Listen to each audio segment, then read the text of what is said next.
Bonjour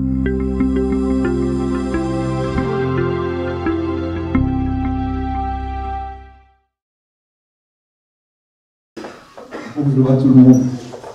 Merci pour la présentation. Donc, je suis Nicolas Brasero, je suis le coordinateur du contrat de rivière de la Haine. Et alors, on va rebondir, nous, sur la présentation de Guido, qui a déjà très bien expliqué, notamment le live Riparias. On va rebondir là-dessus. Pourquoi? Parce que, dans le cadre de ce live Riparias, je pense qu'on s'est très vite rendu compte de l'utilité du terrain. Et donc, très vite, au niveau de la région wallonne, on s'est dit, OK, comment est-ce qu'on peut faire ça à plus large échelle? Et donc on a réfléchi, et l'idée, ça a été de pouvoir impliquer les contrats de rivière. Et depuis 2022, maintenant, les contrats de rivière ont signé une convention horizontale avec la région wallonne, ce qui a permis notamment d'embaucher une personne par contrat de rivière pour travailler sur la thématique des espèces exotiques envahissantes. Alors, à l'époque, en 2022, je me suis proposé pour faire un peu la coordination de ce projet au niveau wallon.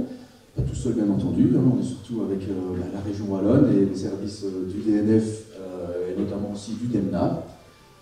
Et depuis donc, ce temps-là, j'ai un peu une vision peut-être un peu plus large que d'autres, mais aussi, surtout, j'essaie de faire le lien entre l'administration régionale et les différents contrats de rivière de Wallonie pour essayer d'avancer tous ensemble de la même manière. Je voudrais aussi présenter, donc du coup c'est Marie Chariot qui est chez nous la chargée de mission espèces exotiques envahissantes au niveau du contrat de rivière de la Haine. Alors on va vous faire une petite présentation où on va vous présenter un petit peu les contrats de rivière pour peut-être vous expliquer un petit peu c'est quoi. Quelques espèces exotiques envahissantes sur lesquelles nous travaillons et alors les actions de lutte sur lesquelles on travaille. Alors, les contrats de rivière, c'est vraiment, je pense, l'outil qui était fait pour. Donc, tout à l'heure, Guido vous expliquait un peu qu'on essayait justement de pouvoir mettre autour de la table différentes personnes. Les contrats de rivière, c'est ça. Si je prends la définition, nous sommes vraiment un outil de concertation qui permet de rassembler l'ensemble des acteurs d'un sous-bassin pour pouvoir justement mettre en place des projets concrets sur le terrain. Alors, ces acteurs peuvent être de tout milieu, et comme vous pouvez le voir, on peut avoir des organismes d'assainissement des eaux usées, des gestionnaires de cours d'eau, des assos, des industriels, agriculteurs, pouvoirs locaux, des scientifiques. Donc il y a vraiment tout le monde.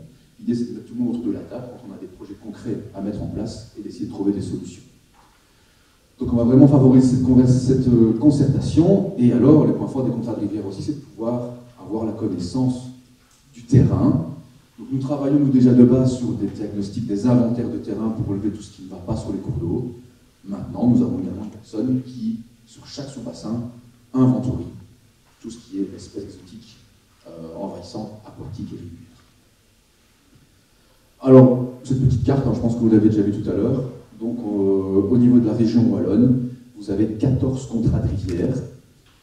Ceux qui correspondent au district de l'Escaut, ce transfo Escaut, c'est tous les contrats de rivière qui sont en déclinaison de vert. Donc, il y a 5 contrats de rivière sur le district hydrographique de l'Escaut. Ça, c'est les contrats de rivière, tous ensemble. Donc il faut savoir qu'on est quand même plus ou moins une centaine de collaborateurs. On travaille énormément ensemble, on collabore énormément ensemble, on se réunit également de temps en temps. Et voilà, à l'intérieur de cette grosse équipe, vous avez notamment tous les chargés de mission d'inondation qui sont également représentés.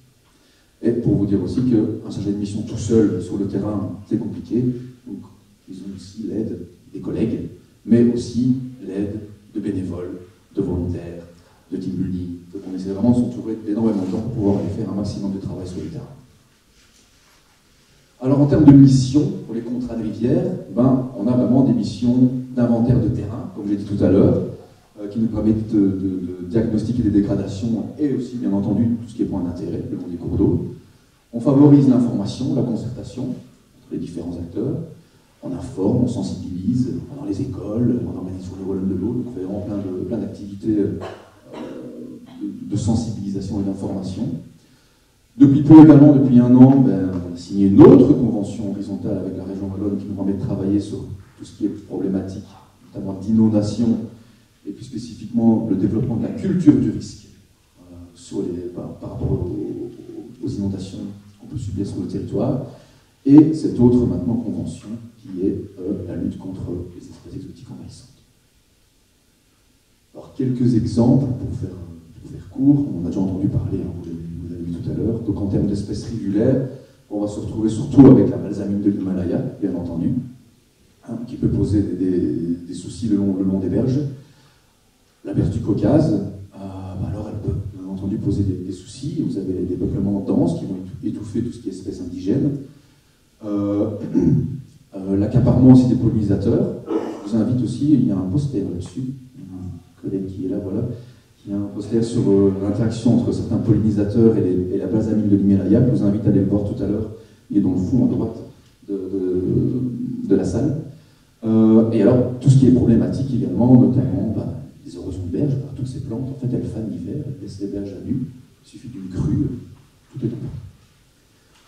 Donc voilà un peu, on va dire deux espèces sur lesquelles on travaille et qu'on monitorise et on gère. D'autres espèces aquatiques, les mêmes, notamment tout à l'heure, le jussi, l'hydrocotyle, le myriophile. On peut voir ici un gros tapis de myriophile qui est assez difficile à gérer. Et là, vous avez des concurrences avec des espèces indigènes, l'accélération de l'envasement, bien entendu, quand ces plantes fanent, l'eutrophisation de l'eau, et aussi, on y pense peut-être moins souvent, mais il y a aussi ça, c'est tout ce qui entrave aux activités de loisirs, que ce soit la pêche, que ce soit la navigation ou autre, ça peut poser également des soucis importants. Alors cet impact, il est également accentué. Donc nous, comme je vous l'ai dit, on relève également tout ce qui est problématique le long des cours d'eau. Et au niveau du district de l'Escaut, on est quand même sur un district qui est densément peuplé. Et donc, on va avoir toutes les problématiques qui vont avec. On a énormément de rejets, par exemple, qui arrivent encore directement dans les cours d'eau. On va avoir des problèmes d'intrants, ou des pulvérisations, le long des berges, ou des problèmes d'érosion de berges, notamment par le bétail, des déchets. On a énormément des déchets le long des cours d'eau, où les gens pensent bien faire en jetant leurs déchets verts ou autres, ou d'inertes aussi, mais voilà. C'est dans le cours d'eau, ça ne se voit pas. Donc tout ça, en fait, ce sont des portes d'entrée, notamment pour tout ce qui est espèces exotiques envahissantes, et sur lesquelles il va falloir notamment travailler par la suite. Donc voilà, de mon côté, j'ai fait un peu une petite introduction, et je vais laisser Marie, qui elle va vous expliquer un peu plus ce qui va se passer sur le terrain. Donc c'est elle la chargée de mission, c'est elle qui va plus sur le terrain que moi. Elle va vous expliquer un petit peu ce qu'on peut faire. Merci. Bonjour à tous. Alors là, Nicolas a dressé un petit peu le bilan sur le terrain, et donc moi je vais vous parler plus en détail de la convention qui a été réalisée entre le service public de Wallonie et les 14 contrats de rivière. Et donc on est 14 chargés de mission à avoir un petit peu les mêmes objectifs sur le terrain. Et donc ça rejoint un petit peu la logique de Riparias, puisque pour pouvoir agir de manière cohérente, la première chose à faire, c'est d'avoir une bonne connaissance de ce qui se passe sur le territoire. Donc la surveillance les espèces sont en fait les mêmes espèces que dans le cadre de Riparias. Et donc on a parcouru le terrain la première année.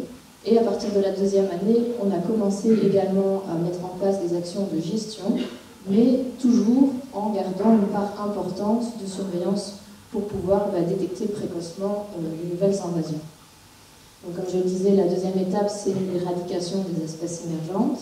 Et enfin, on continue aussi à lutter contre les espèces plus répandues. Donc là, pas forcément dans un but d'éradication, en tout cas pas total, peut-être local à l'échelle d'un site. Et donc voilà, ça c'est les grandes lignes en fait de la Convention. Alors je vais vous présenter quelques cartes. Alors ce sont des données qui datent de la saison d'inventaire 2024, puisque vous vous doutez ici on est en train de terminer la saison 2025 et donc on n'a pas encore produit les résultats. Donc la berce du Caucase, qui est une espèce répandue, là en fait on peut voir il y a des actions qui sont mises en place depuis plus longtemps, depuis 2011 avec le plan berce, et suite à une vérification sur le terrain et la participation des contrats rivières aux gestions, en fait on peut constater avec tous les points verts qu'on a déjà pas mal de populations qui sont éradiquées, et les points jaunes, ce sont celles qui sont en voie d'éradication, et donc en rouge, ce sont celles qui sont toujours actives actuellement. Mais voilà, on continue à suivre et c'est vraiment très encourageant. On voit vraiment une diminution. Alors pour la balsamine de l'Himalaya, Là, on a mis en place en fait une stratégie d'inventaire dans des zones dites prioritaires, donc des zones où des données historiques, on pense que c'est pas encore trop envahi et où on a aussi un potentiel biologique intéressant. Et donc, en 2023-2024, les contrats de rivière ont parcouru environ 4000 km de cours d'eau et ont relevé 75% d'absence de la plante. Et donc, c'est la carte que vous voyez. Donc, en vert, c'est les absences et en rouge, la présence de la plante. Pour les espèces émergentes, donc là, on avait toute une série de données en fait au départ de la mission où la première étape, c'était d'aller vérifier sur le terrain si ces données étaient pertinentes, si on n'avait pas des fausses identifications ou simplement que l'espèce entre-temps a disparu. Et donc, l'ensemble des points, ce sont les points qui ont été inventoriés. En rouge, les points où on a effectivement constaté une invasion. Et en noir, les points, les plans d'eau en fait qu'on a été voir et où on n'a rien détecté. On a également réalisé des inventaires d'écrevisses. Donc là, on a été poser des nasses dans des plans d'eau. Et donc, dans certains plans d'eau, on n'a pas constaté de présence d'écrevisses, ce sont les points blancs. On a constaté pas mal d'espèces dites répandues, qui sont les espèces principalement américaines. Et alors, on regarde aussi si on n'a pas des espèces émergentes, pareil, toujours dans l'idée d'enrayer la progression de ces espèces. Donc, ça, ce sont les points en rouge. Alors, c'est principalement l'écrevisse de Louisiane. Alors, voilà, la question est, est-ce qu'on peut toujours considérer que c'est une espèce émergente ou est-ce qu'elle est passée du côté des répandus? Voilà, ça, c'est encore une question à laquelle on doit répondre. Mais alors, ce qui est vraiment important, en fait, c'est de voir si on n'a pas des nouvelles données, des nouvelles espèces, et c'est le cas notamment avec l'écrevisse blanche de rivière, où là on a trouvé la première donnée en Wallonie sur le territoire de la Meuse-Aval. Alors, lorsqu'on a été faire nos inventaires sur le terrain et qu'on a constaté une invasion, on a aussi repris toute une série de critères pour pouvoir évaluer la faisabilité de la gestion, et notamment la gestion manuelle. Et suite à ça, on a déjà les contrats de rivière étaient sur le terrain pour gérer 37 sites en 2024. Donc à ça, il faudra ajouter les sites en 2025. Et donc, vous avez un petit aperçu, ça fait un petit peu les conditions présentées par Dido. Donc souvent beaucoup d'eau, de base, mais comme disait Nicolas aussi, ça fonctionne parce qu'on a de l'aide, des volontaires, les contrats de rivière. Donc on est 14 chacun dans notre contrat de rivière, mais lors d'événements comme cela, on sait que l'on peut compter sur la solidarité. Et donc même si les conditions ne sont pas toujours faciles, la bonne humeur est toujours au rendez-vous. Donc ça c'est chouette. Alors une petite illustration pour insister sur le fait que déjà il faut évaluer correctement avant d'aller gérer, voir si ça vaut la peine, si c'est faisable, pour ne pas dépenser trop d'énergie finalement dans une gestion qui au long terme ne servira à rien, et s'assurer qu'on pourra effectuer le suivi pour éviter justement qu'une toute petite tâche résiduelle ne redevienne finalement quelque chose pour bien au résultat initial, et donc finalement c'est un peu d'argent jeté par les fenêtres. Voilà, donc on n'est pas obligé d'être chargé de mission dans un contrat de rivière pour agir. Donc, s'il y a des communes dans la salle, c'est justement l'occasion aussi de rappeler que vous avez un levier qui est super intéressant, c'est le règlement général de police. C'est vraiment un levier supplémentaire pour interpeller le citoyen, ou en tout cas le propriétaire d'un terrain privé.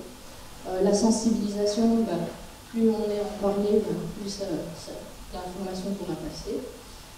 La collaboration avec les contrats de rivière de Wallonie, puisque nous, quand on arrive sur un terrain, on n'a pas les coordonnées du propriétaire forcément, et donc c'est super important pour nous aussi de pouvoir collaborer à ce niveau-là, pour pouvoir toucher la personne concernée. Montrer l'exemple évidemment, puisque parfois les terrains communaux sont aussi envahis par ces espèces. Et ça c'est un petit coup pour tout le monde aussi. Privilégier les espèces indigènes, comme ça on prévient les nouvelles invasions. Et enfin, Comme ça a déjà été dit aussi, les plus naturalistes qui peuvent aussi se former, puisque des formations sont données aussi pour connaître les espèces, peuvent encoder sur les différentes plateformes naturalistes qui nous reçoivent une alerte qui nous permet de vérifier sur le terrain. Voilà. Merci pour votre attention.